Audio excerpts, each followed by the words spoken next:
আমি বহুদিন এসেছি এই গন্ধমাদন পর্বতে, কিন্তু কোনোদিনই অপূর্ব সুন্দরী নারী চোখে পড়েনি। না না না না না, এই সুন্দরীর রূপ যৌবন আমাকে পাগল করে দিয়েছে। আমি যাই সেই সুন্দরীর কাছে, আমি যাই সেই সুন্দরীর কাছে। বলি শোনো শোনো সুন্দরী, চলো চলো, তোমাকে নিয়ে যাবো আমার লঙ্কায়। আমি তোমাকে রাজ রানী করে রাখবো সুন্দরী, আমি তোমাকে আমার লঙ্কার রাজ রানী করে রাখবো। না, আমি যাবো না, আমি তোমার সঙ্গে কিচ্ছুতে যেতে পারবো না। আমি নারায়ণের তপস্বিনী, আমি নারায়ণের তপস্বিনী। কি বললে সুন্দরী, তুমি যাবে না? তুমি বোধহয় আমার পরিচয় জানো না।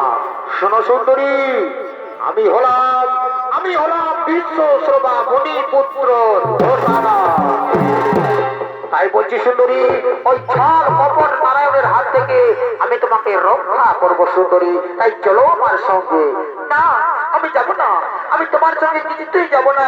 আমি সারা জীবন নারায়ণেরই তপস্বিনী, আমি সারা জীবন নারায়ণের দাসী হয়ে থাকবো। এই বললে সুন্দরী, তুমি আমার সঙ্গে যাবে না? তুমি আমার শক্তি জানো না, ওই আমার ভয়ে কাঁপে। জানো সুন্দরী, তোমাকে আমি জোর করে নিয়ে যাবো সুন্দরী। দেখি কোন নারায়ণ এসে তোমাকে বাঁচায়, তোমাকে কোন নারায়ণ এসে বাঁচায়। ওরে মন্ত্রী সেনাপতি, তোমরা শীঘ্র চলে যাও আমার কাছে।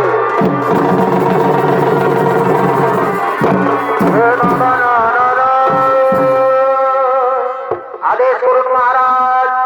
শোনো শোনো রে মন্ত্রী সেনাপতি, এই অপূর্ব সুন্দরীকে আমি রানী করতে চাই, কিন্তু এই অপূর্ব সুন্দরী আমার সঙ্গে কিছুতেই যেতে চাইনি।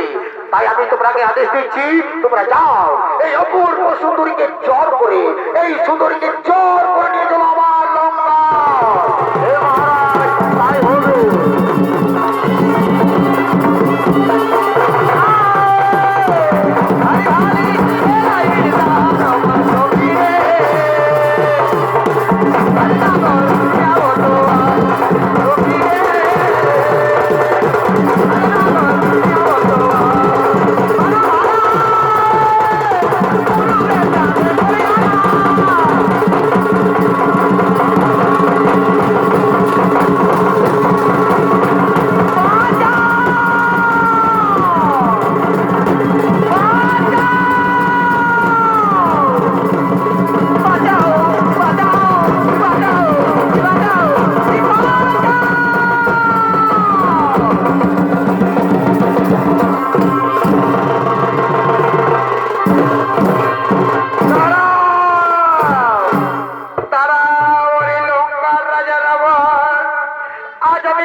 তোমার কারণে অগ্নিকুণ্ডে আমার প্রাণ বিসর্জন দেব।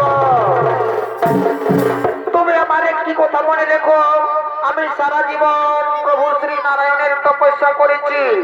আর যদি সত্যি আমি এক মনে সেই প্রভু শ্রী নারায়ণের তপস্যা করে থাকি, তবে নিশ্চয়ই একদিন না একদিন আমি নতুন রূপ নিয়ে আসবো এই ধরা দামে। জন্ম নেব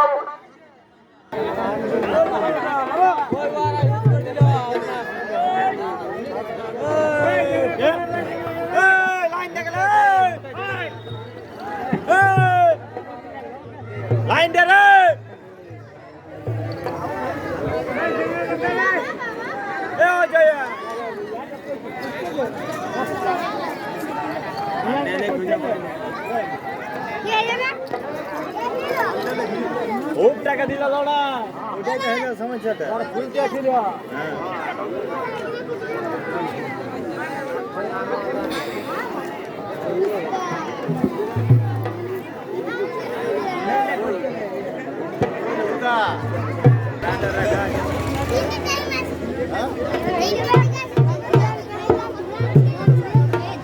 এই অগ্নিকুণ্ডে আমার প্রাণ বিসর্জন দেব, তবে আজীবনের তপস্যা করেছি। আর যদি সত্যি আমি এক মনে সেই প্রভু শ্রী নারায়ণের তপস্যা করে থাকি, তবে নিশ্চয় একদিন আমি নতুন রূপ নিয়ে আসবো এই ধরা যাবে, জন্ম নেব কোনো ধার্মিকের ঘরে। আর সেই জন্মে আমার কারণে তোমার মৃত্যু ঘটবে রাবণ, তুমি নির্বংশ হয়ে যাবে রাবণ, তুমি নির্বংশ হয়ে যাবে। এই আমার অভিশাপ, এই আমার অভিশাপ। এই বলে আমি এমনি কুণ্ডে আমার প্রাণ বিসর্জন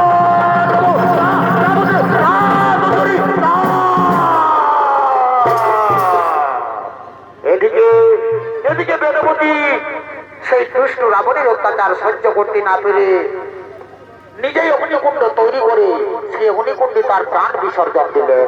আর এদিকে লঙ্কার রাজা রাবণ তার পুষ্পক রথে চলে যায় তার নিজালয়ে।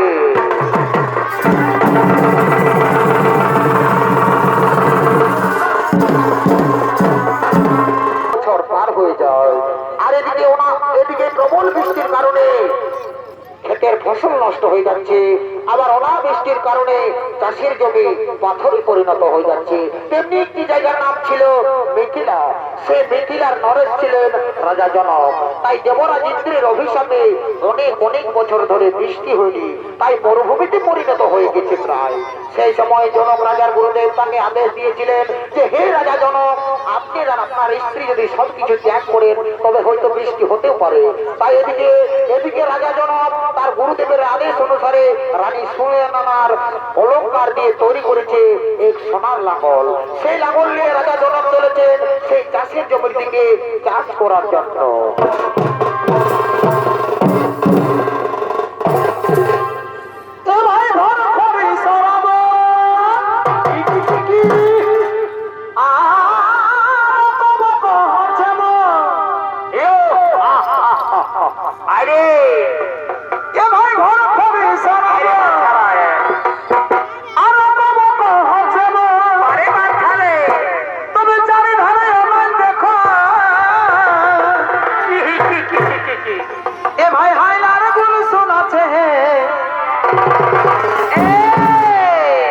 আসো বন্ধু ধরো হাত বেলা বহে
এভাবে আমার হাল মাটির মধ্যে আটকে গেল কেন?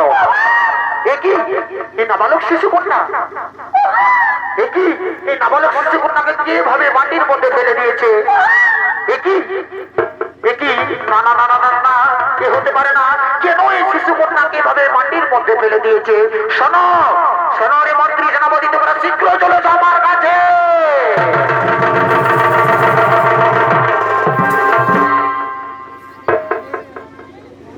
হ্যালো, আদেশ করুন মহারাজ। শোনো শোনো রে মন্ত্রী সেনাপতি, তোমরা শীঘ্র চলে যাও আমার নগরে। সেখানে গিয়ে সমস্ত প্রজাদের জানিয়ে দাও কোন ব্যক্তি নাবালক শিশু কন্যাকে এভাবে মাটির মধ্যে ফেলে দিয়েছে। হে মহারাজ, আমি চললাম আমি এক্ষুনি চললাম। তারা সুধী দর্শক মন্ডলী, এদিকে রাজা জনক সেই দৈববাণী থেকে শুনতে পায়। দাঁড়াও রাজা জনক, আজ জমি কর্ষণকালে যে শিশু কন্যাটিকে তুমি পেয়েছ, সেই শিশু কন্যা কোনো সাধারণ কন্যা নয়। এর জন্ম হয়েছে বিশেষ উদ্দেশ্যে। তার সময় এলে তাও তুমি বুঝতে পারবে। এই শিশু কন্যাকে তুমি নিজের কন্যার মতো লালন পালন করো। এই শিশু কন্যাকে তুমি নিজের কন্যার মতো লালন পালন করো। সময় এলে তাও তুমি বুঝতে পারবে, সময় এলে তাও তুমি বুঝতে পারবে। হে ঠাকুর, হে ঠাকুর, প্রণাম জানাই আমি আপনার চরণে। ঠাকুর, আমি আপনার চরণে লাখ লাখ প্রণাম জানাই। রানী, ও রানী, তুমি এদিকে এসো, তাড়াতাড়ি তুমি এদিকে এসো। দেখো রানী, দেখো দেখো রানী, আজ আমরা বহুদিন ধরে কোনো সন্তানের মা বাবা হতে পারিনি। তাই স্বয়ং ভগবান এই শিশু কন্যাকে আমাদের কোলে পাঠিয়েছে। আজ আমরা বড়ই ভাগ্যবান, হে স্বামী, সত্যি। কারণ বহুদিন ধরে আমরা কোনো সন্তানের মা বাবা হতে পারিনি। আর এই শিশু কন্যাকে আমাদের কোলে পেলাম। আর আমাদের মিথিলায় প্রবল বৃষ্টি হচ্ছে স্বামী, আজ আমাদের মিথিলায় প্রবল বৃষ্টি হচ্ছে। আজ আমরা বড়ই ভাগ্যবান। আচ্ছা স্বামী, আমাদের এই শিশু কন্যার নাম কি রাখা হবে? শোনো রানী, এর অনেক নাম। যেমন মিথিলায় জন্ম হয়েছে, তাই বলে এর নাম মৈথিলী। আবার জনক রাজার কন্যা বলে এর নাম জানকী। আর আজ হালের আঁচড়ের মধ্যে পেয়েছি, তাই বলে আজ থেকে এর নাম হলো সীতা। তাই একে আজ থেকে আমি সীতা বলেই ডাকবো। আর শোনো শোনো রে মন্ত্রী সেনাপতি, তোমরা শীঘ্র চলে যাও আমার নগরে। সেখানে গিয়ে সমস্ত প্রজাদের জানিয়ে দাও, তারা যেন সকলে আজ আমার বাড়িতে এসে আজ আমি বড়ই আনন্দিত। এ ভাই জনক রাজা, বড় আনন্দ হইল হে। এ ভাই জনক রাজার আনন্দ হইল। এ ভাই জনক রাজা, শোনো শোনো মেলাকারের মা বসি যত আছো বাবারা, বড় আনন্দ হইল হে। এ ভাই জনক রাজার আনন্দ হইল। পারে ভাই, মা জানো কি সীতা দেবী, এ ভাই মা জানো কি সীতা দেবী ঘরকে আলো করিল হে। জনক রাজার আনন্দ হইল। মা জানো কি সীতা দেবী, মা জানো কি সীতা দেবী ঘরকে আলো করিল হে। জনক রাজার আনন্দ হইল।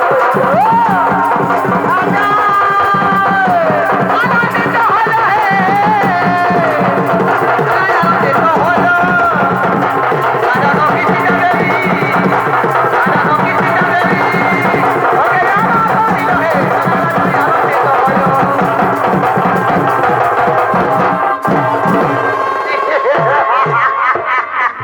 এই শালার দেখছি না কেমন করে নাচছে রে বাপ, পেটটাকে উপর দিকে করে একবারে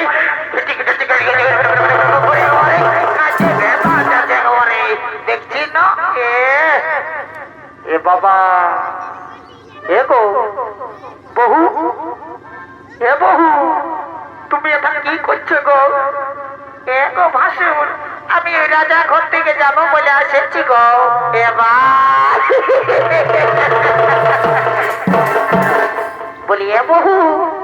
বলি হ্যাঁ গো বহু, বলি তোর শাড়িটা কোথা আছে গো? এ ভাই গেলে গো এ ভাসুর, আমি নেবো শাড়িটা কাচেছিলি আর শুকলো নাই, তখন এমনি চলে আসে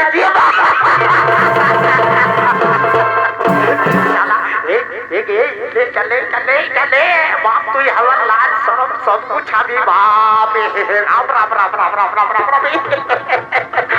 এই শালা কি বলবো দেখ, ভোজ খাবার তাল দেখ, কেউ পেটটাকে উপর দিকে করে বইটাই নাচছে, আর এই বহুটা আরো ছায়াটা পরে চলে আসছে, শাড়িটা ভুলে আসছে। বলে রে ভোটায় শালা বহুটাকে টুকু যে আনেছি তো শাড়িটা কম সে কম পরাই আসবার ছিল না, শালা কোন হতর কাণ্ড জ্ঞান নাই, শুধু ভোজের তাল বলে এবারে চললো পেছনে চল। তো আছে যদি চল চল, ভাবিস তো চল শালা আমার পেছে পেছে চল, আমার পেছে পেছে চল।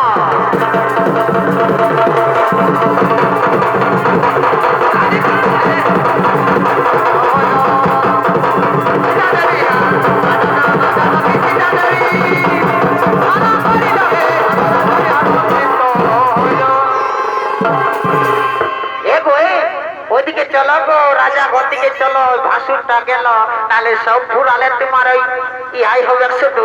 চলো রাজা ঘর দিকে চলো, চারে চলো চারে চলো, ঠিকই বলেছি, চলো তো রাজা ঘর দিকে চলো, চারে চলো বাবা, তারপরে যাবে।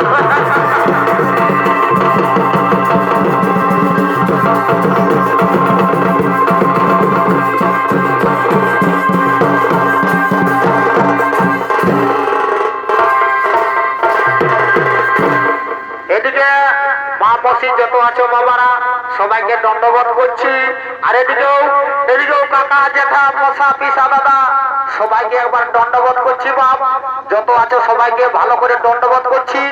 কারণ অনেক বেলা হয়েছে, এখন ঘর দিকে যেতে হবে, কারণ আমি তো এমনি চর্বিওয়ালা লোক বটি, রোদ দিলে চলতে পারবো না, তো এখন চারে ঘর দিকে যাই। আর ঘর দিকে যাওয়ার আগে রাজা ঘর দিকে যেতে হবে, রাজা ঘর দিকে আগে ভোজটা খাইয়ে নিবো বাবা, তারপর যা হবে হবে, কারণ তোমাদের সঙ্গে দেখা হবে কি আর না দেখা হলেও কোনো ব্যাপার নাই, আগে রাজা ঘর দিকে যাই, ভোজটা খাই বাবা। বহুটা চলে গেল, আপনি কোথা ঢুকে দিবে কোন কারাই বাবা।